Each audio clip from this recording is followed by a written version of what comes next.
All right, guys, welcome back to this week's video. We had an amazing week last week. We got all-time highs in the market. Election results came in. Feds did a 25-point basis cut as well.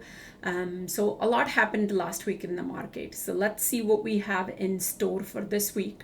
Keep in mind, tomorrow bond market is gonna be closed. That might affect a little bit of the volume, so something to keep in mind. Toronto Stock Exchange will be closed for Canada's Veterans Day holiday. And then next is we got quite a few Feds talking Tuesday, and then Wednesday we got the CPI. Thursday we got the PPI numbers coming out, and then Friday is the retail sales. So most of this stuff is pre-market that is happening. So if you are a futures trader, you want to keep these things in mind. But if you're an options trader, just keep in mind that these are going to be coming out. These numbers are going to be coming out if you're looking to do swing trades, because we know that market can have some sort of a reaction to it. Okay, so that's what we have on what's coming up, and then let's see what we have on earnings. We got Shopify Monday, nothing much, but not the companies that actually I follow or know about it. So Tuesday, I am pretty heavy in SE, so I will be locking in some gains on this one.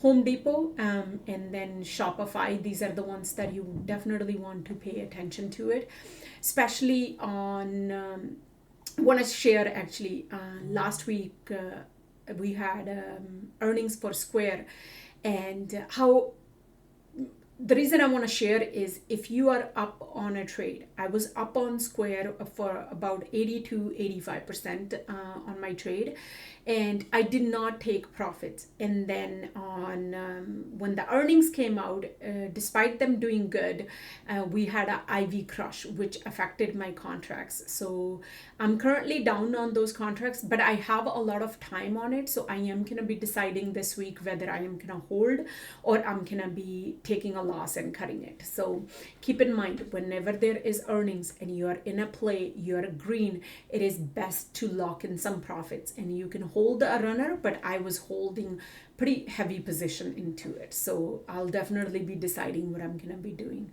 And then after hours, we got Spotify is the one that you definitely want to pay attention, and Oxy.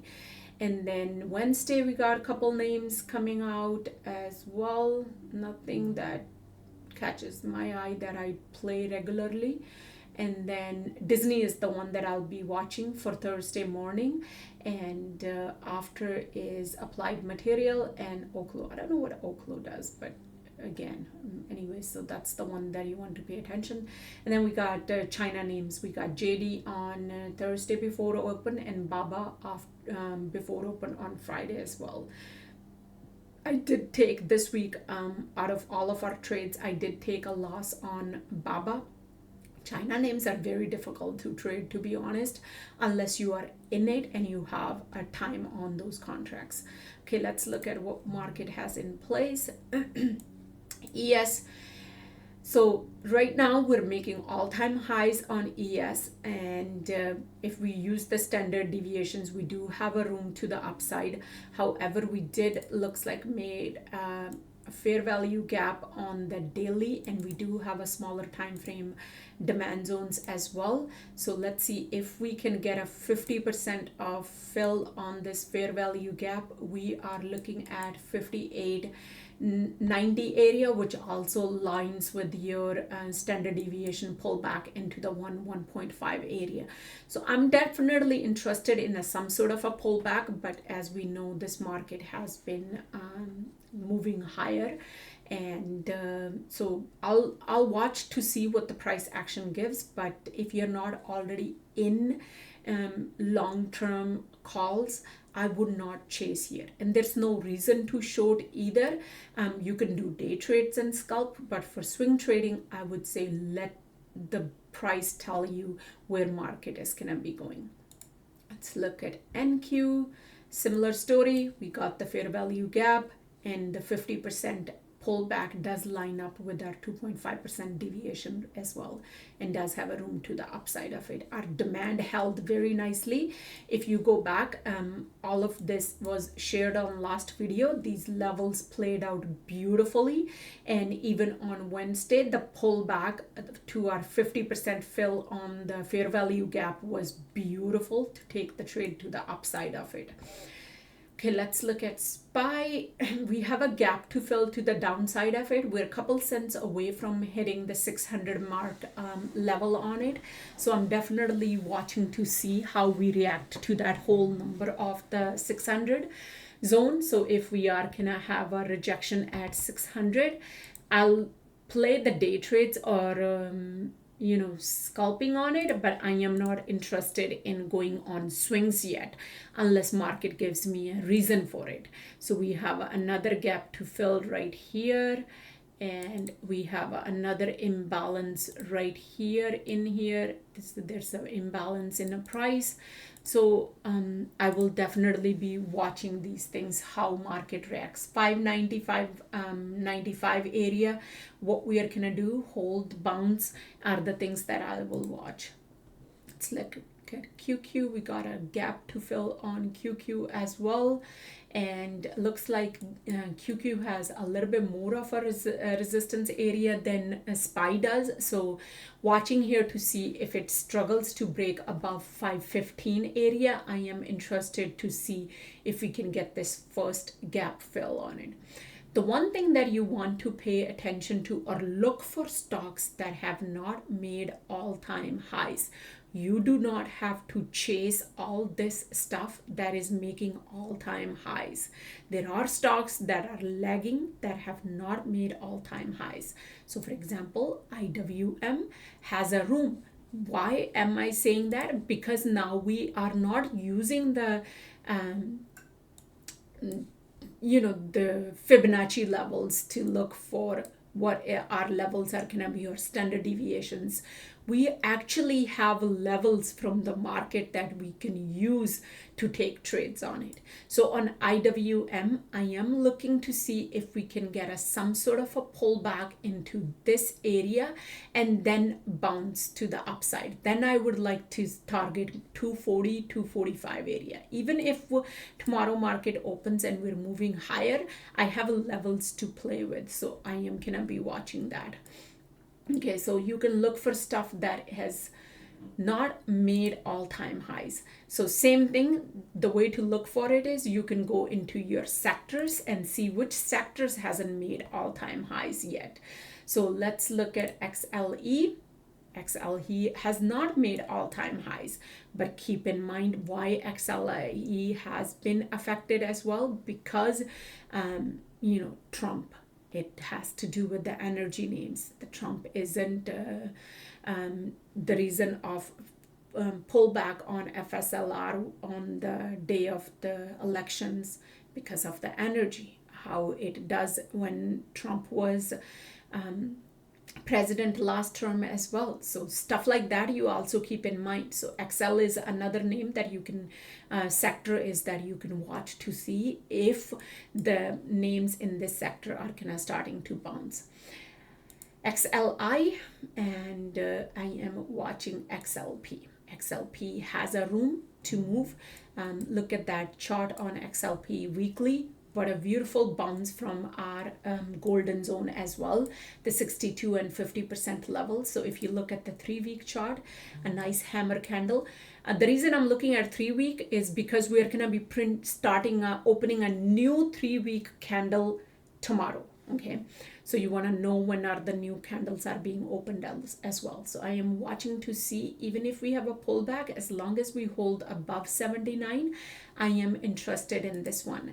Monthly looks great, weekly looks great, and now who is heavy in XLP names? So let's look at our XLP. Has the highest weight is Costco, PG, Walmart, Pepsi. These are your names in it. So what I'm looking for is, we already started, that was my reasoning for starting the trade on PG on Friday. I can't pronounce these names. So we'll look at the chart as well for PG, and you'll see what I mean. What a beautiful bounce out of demand and out of our golden zone. And now I can target, I have a 1 hour gap. This is my target on the swing that I am looking for 169, 170 areas to be filled on Procter Gamble. I hope I'm pronouncing it right.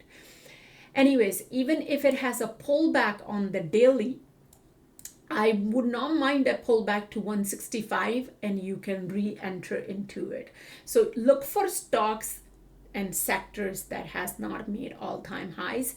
You do not need to have a FOMO if you have missed this run up. There are many stocks that you can still go in. Market was here yesterday, market will be here tomorrow. A lot of people lose their money when they are chasing all these things. So please keep that in mind, okay? All right, so let's look at some of the trades that we looked at last week. Swing trades. Do you want to look at swing trades? Okay, let's look at GE was another one. Has a gap. We started a position on this one. So let's see if we can get some sort of some of this gap filled. And 195 is our target to the upside. Let's look at the weekly chart. A really nice weekly chart. Do like the bounce from the golden zone on this one as well.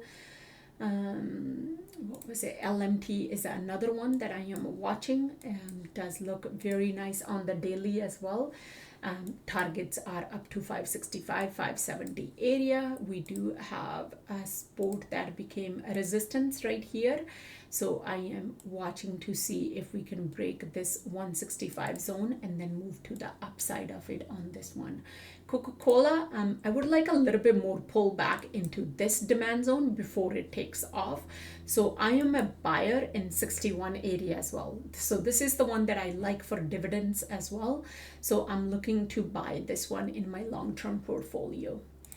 All right, so let's look at daily scalping charts. I haven't changed much on these ones yet. So Apple, very nice. If you remember our video from last week, nice bounce from the 220 area and nice rejection at 228 level. So I am watching for this one to see if we can have some sort of a pullback to 225 and then continue to the upside of it. However, if it does break 225, I am looking for this zone to be retested as well. AMD, I want to see this name to hold above 150 before I think about taking a swing on it.